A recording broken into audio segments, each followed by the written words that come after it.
In this problem, they tell us that the largest integral solution for x in this inequality is 18.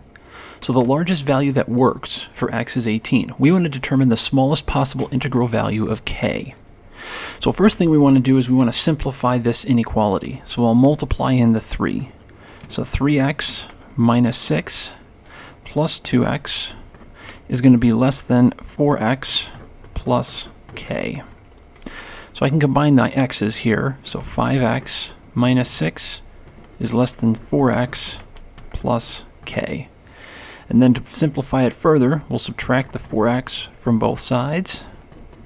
And we're left with x minus 6 is less than k. All right. Now the issue here is that we have two different seeming variables.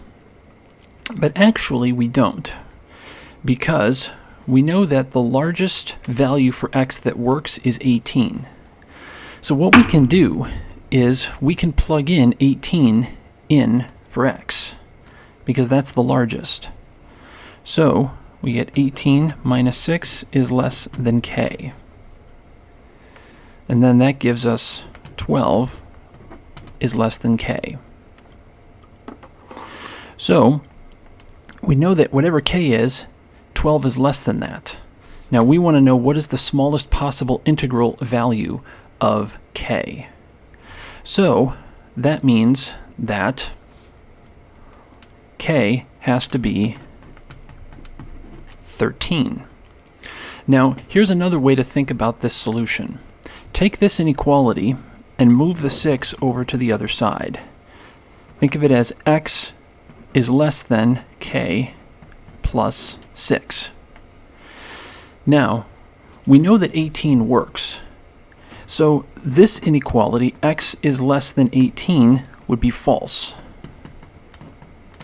But what would be true is this. X is less than 19. We know that would be true.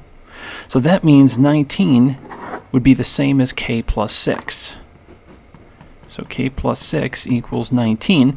And then when we subtract 6 from both sides, we would get k equal to 13. So that's another way of arriving at our answer. And we're done.